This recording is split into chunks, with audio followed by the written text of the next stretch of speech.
कोई संशय नहीं होना चाहिए कि हमने मंत्रिमंडल में यह निर्णय कर लिया है कि हम भारतवर्ष का जो सबसे ज़्यादा कठोर कानून होगा, नकल के क्षेत्र में, परीक्षाओं में पर्चा लीक, नकल करवाना, पेन ड्राइव से नकल करवाना या जितने भी हथकंडे हो सकते हैं, पेपर सेट करना, और जो लोग उसमें संलिप्त पाए जाएंगे उसमें एक तो उनकी संपूर्ण जो संपत्ति होगी वो जब्त की जाएगी, और साथ ही साथ यह प्रावधान भी कर रहे हैं कि जो लोग भी जो अभ्यर्थी के नाते परीक्षा देने वाले हैं और उसमें पकड़े जाएंगे तो अगले 10 सालों तक वो किसी परीक्षा में भाग नहीं ले पाएंगे। इसके पीछे हेतु है कि लगातार चल रहा है, और जहाँ पर भी ऐसी खबरें आई हैं, हमारी मंशा बिल्कुल स्पष्ट है, साफ है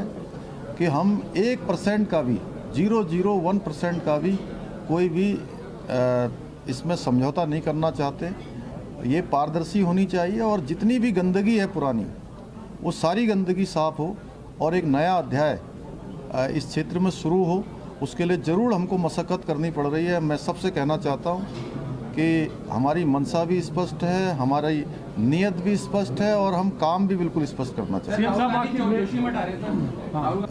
अभी आना जाना ये अलग विषय है, लेकिन सभी को इस समय एक तो उत्तराखंड के जोशीमठ की जो घटना है, जोशीमठ की घटना को लेकर पूरे उत्तराखंड के अंदर आने वाले लोग, देश भर के आने वाले लोग, उनमें कोई संदेह की स्थिति पैदा ना हो, ऐसा सभी जिम्मेदार लोगों को करना चाहिए कि जोशीमठ में मैं बार बार कह रहा हूँ कि 70% जो वहाँ का आम जनजीवन है वो सामान्य है। वहाँ की सब दुकानें खुली हुई हैं, सारे काम चल रहे हैं। 4 धाम यात्रा हमारी प्रारंभ होने वाली है, 4 धाम यात्रा की तैयारियों में लगे हुए हैं, और सभी जानते हैं कि 4 धाम यात्रा सीजन और जो ये यात्रा काल आता है, उस यात्रा काल के कारण से हमारे उत्तराखंड को जहाँ लोगों का आतिथ्य करने का सौभाग्य प्राप्त होता है, वहीं आजीविका का भी एक बड़ा साधन है।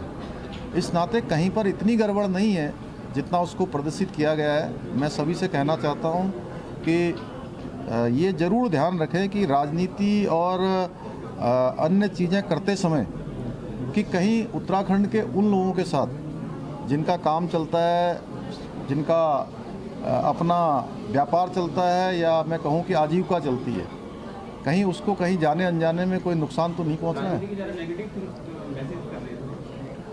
देखिए, मैं सभी से यही कहना चाहता हूं कि ये राजनीति करने का समय नहीं है। सब लोग सहयोग करें, हम सबका स्वागत करते हैं। हम कोई दलगत भावना से काम नहीं कर रहे हैं। सरकार जो भी काम कर रही है वहाँ पर सबको साथ में लेकर कर रही है, और वहाँ जिलाधिकारी के उसमें एक जो कमेटी हमने बनाई है, उस कमेटी में हमने सभी स्टेक होल्डरों को रखा है, और उनके जो सुझाव आ रहे हैं, उनकी जो राय आ रही है, उसी के आधार पर हम आगे बढ़ेंगे। 8 संस्थान वहाँ पर काम कर रहे हैं, और जैसे ही उनकी रिपोर्ट आएगी उसके आधार पर हम पुनर्वास इत्यादि की जो कार्रवाई है उसको ठोस रूप देने के लिए भी आगे बढ़ेंगे। नहीं, उनके सुझाव आए हैं और मैं उनका भी स्वागत करता हूं। अच्छा, उन्होंने चिंतन किया है, और सारे हमारे वरिष्ठ लोग हैं और सभी ने अपने अपने विभिन्न क्षेत्रों में विधायिका के रूप में, समाज के क्षेत्र में, राजनीति के क्षेत्र में अपने अनुभव प्राप्त किए हैं। उनके अनुभवों का निश्चित रूप से लाभ लेंगे। Thank you sir. किसी को कोई संशय नहीं होना चाहिए कि हमने मंत्रिमंडल में यह निर्णय कर लिया है कि हम भारतवर्ष का जो सबसे ज़्यादा कठोर कानून होगा, नकल के क्षेत्र में, परीक्षाओं में पर्चा लीक, नकल करवाना, पेन ड्राइव से नकल करवाना या जितने भी हथकंडे हो सकते हैं, पेपर सेट करना, और जो लोग उसमें संलिप्त पाए जाएंगे उसमें एक तो उनकी संपूर्ण जो संपत्ति होगी वो जब्त की जाएगी, और साथ ही साथ यह प्रावधान भी कर रहे हैं कि जो लोग भी जो अभ्यर्थी के नाते परीक्षा देने वाले हैं और उसमें पकड़े जाएंगे तो अगले 10 सालों तक वो किसी परीक्षा में भाग नहीं ले पाएंगे। इसके पीछे हेतु है कि लगातार चल रहा है, और जहाँ पर भी ऐसी खबरें आई हैं, हमारी मंशा बिल्कुल स्पष्ट है, साफ है कि हम 1% का भी 0.01% का भी कोई भी इसमें समझौता नहीं करना चाहते। ये पारदर्शी होनी चाहिए और जितनी भी गंदगी है पुरानी, वो सारी गंदगी साफ हो और एक नया अध्याय इस क्षेत्र में शुरू हो। उसके लिए ज़रूर हमको मशक्क़त करनी पड़ रही है। मैं सबसे कहना चाहता हूँ कि हमारी मंशा भी स्पष्ट है, हमारी नीयत भी स्पष्ट है और हम काम भी बिल्कुल स्पष्ट करना चाहते हैं। अभी आना जाना ये अलग विषय है, लेकिन सभी को इस समय एक तो उत्तराखंड के जोशीमठ की जो घटना है, जोशीमठ की घटना को लेकर पूरे उत्तराखंड के अंदर आने वाले लोग, देश भर के आने वाले लोग, उनमें कोई संदेह की स्थिति पैदा ना हो, ऐसा सभी जिम्मेदार लोगों को करना चाहिए कि जोशीमठ में मैं बार बार कह रहा हूं कि 70% जो वहां का आम जनजीवन है वो सामान्य है। वहां की सब दुकानें खुली हुई हैं, सारे काम चल रहे हैं। चार धाम यात्रा हमारी प्रारंभ होने वाली है, चार धाम यात्रा की तैयारियों में लगे हुए हैं और सभी जानते हैं कि चार धाम यात्रा, यात्रा सीजन और जो ये यात्रा काल आता है, उस यात्रा काल के कारण से हमारे उत्तराखंड को जहाँ लोगों का आतिथ्य करने का सौभाग्य प्राप्त होता है, वहीं आजीविका का भी एक बड़ा साधन है।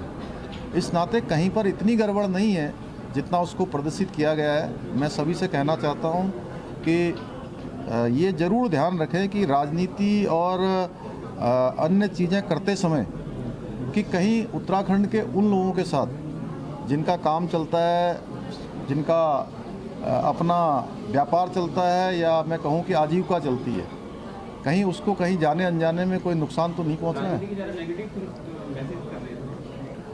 देखिए, मैं सभी से यही कहना चाहता हूं कि ये राजनीति करने का समय नहीं है।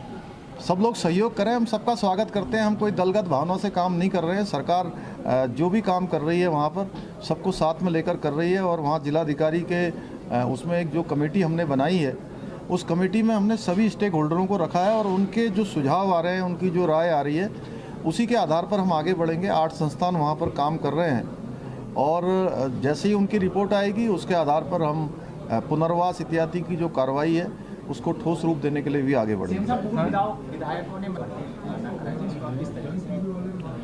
नहीं, उनके सुझाव आए हैं और मैं उनका भी स्वागत करता हूं। अच्छा उन्होंने चिंतन किया है और सारे हमारे वरिष्ठ लोग हैं और सभी ने अपने अपने विभिन्न क्षेत्रों में विधायिका के रूप में, समाज के क्षेत्र में, राजनीति के क्षेत्र में अपने अनुभव प्राप्त किए हैं। उनके अनुभवों का